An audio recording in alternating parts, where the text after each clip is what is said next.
You are listening to Contraband. Today, the Wake Up Call is continuing our Black History Month series on the baddest squads of all time.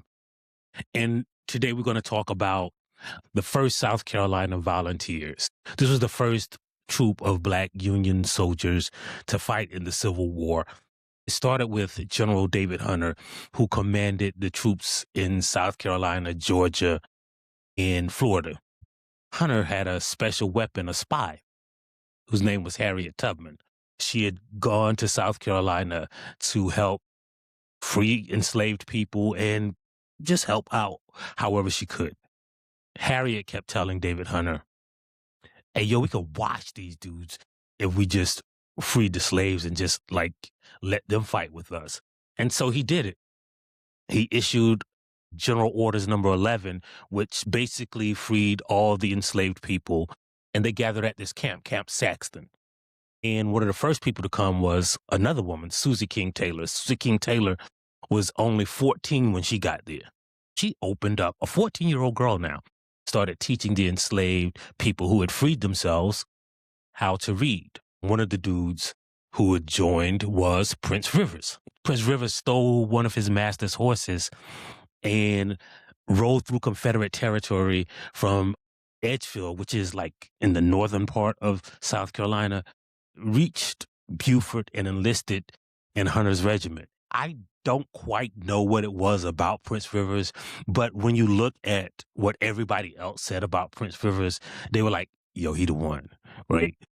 Even the white officers, they wanted to put him in control of the 100. But, of course, he was Black. This is what his commanding officer, Thomas Higginson, said about him. No anti-slavery novel has described a man of such marked ability.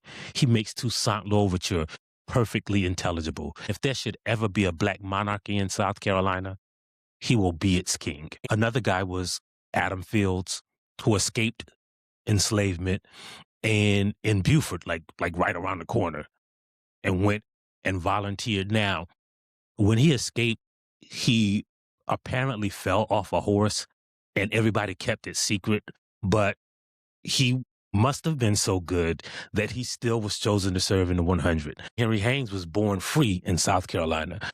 His father was like a rich slave master. His uncle had served as senator and governor. So he joined the Confederate Army. As soon as he got into battle, he crossed the line and joined the Black dudes. And he was made commissary sergeant, which meant he was in charge of supplies. So a lot of what we know about the South Carolina first volunteers and the first 100, because again, it was unofficial, is because of Henry Haynes. Loudon Langley was born free in Huntington, Vermont. When he was about 19 years old, he wrote to a local paper that said, look, slavery is tyranny, and that if you are a slave, you have a God-given right to rebel. He left from Vermont when he heard about these 100 dudes, went all the way to South Carolina through Confederate territory and joined the 100. So he was one of the few that wasn't Geechee Gullah. When Abraham Lincoln heard that David Hunter had done this, he rescinded the order, but David Hunter said, okay, the president said we can't do this, but I'm going to keep 100 of y'all, 100 Gullah warriors, and we're not going to tell anybody about it. I promise y'all that y'all going to eventually get paid. So on January 1st, 1863, Susie King Taylor, in her autobiography, she describes this cookout they had. And when they had the cookout, the white officer says, hey, we got this thing that we want to read. So everybody gathered around. And they gathered around and they heard the Emancipation Proclamation. They also were told that y'all not the South Carolina First Volunteers anymore. Y'all the 33rd Regiment of the United States Colored Troops. They split them into two halves and said, now it's on y'all. Y'all official. Y'all going to get paid. Now go fuck shit up. And did they fuck shit up? So one of the first places they went was to the plantation where Adam Fields' family was enslaved, the Haywood Plantation.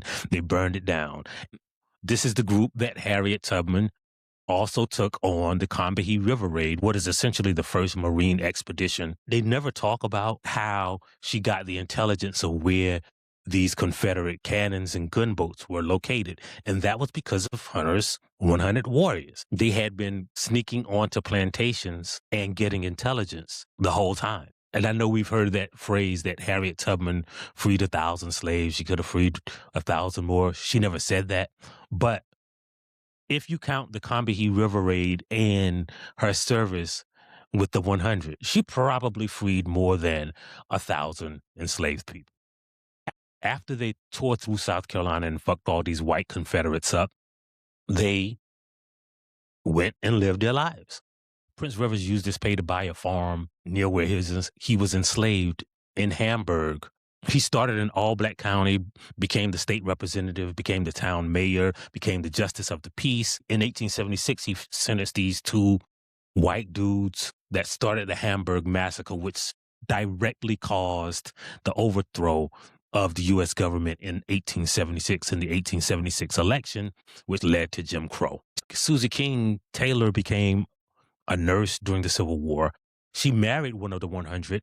They moved back to Savannah, and she started opening up schools. By the age of 30, she had opened up 14 schools for black children. In 1898, she went to Cuba and provided aid and education for people who were freed in the Spanish-American War. Many of the soldiers in that contraband camp bought property in Beaufort and around Beaufort. A lot of them took over the land right off the coast of South Carolina called Port Royal. And the Port Royal experiment had its own schools, and they realized that it was hard to teach the adult people who were formerly enslaved how to read. So instead, they taught the children, and the children taught the adults. The children weren't really familiar with reading. So the black children who were teaching the formerly enslaved adults used this method. And one of the teachers there went back to Ohio, then to Boston and to New York, and used the method that the black children were using to teach the black adults how to read. And that became phonics. Henry Hayne, that commissary sergeant, eventually was elected the Secretary of State in South Carolina. He integrated the University of South Carolina, and all the white people left. And so for a while, the University of South Carolina was a historically black college. Adam Fields went back to that plantation where he was enslaved, bought some land, had some more kids with his wife. They had a daughter, and she got married to somebody on one of those plantations. They had a daughter. She married a guy from a nearby plantation. And their youngest son, Leon, had a child with a woman who was from a plantation halfway across the state. And that child was Michael Harriot. And that's the story of South Carolina's first volunteers, or the Geechee Gullah 100. You are listening to Contraband.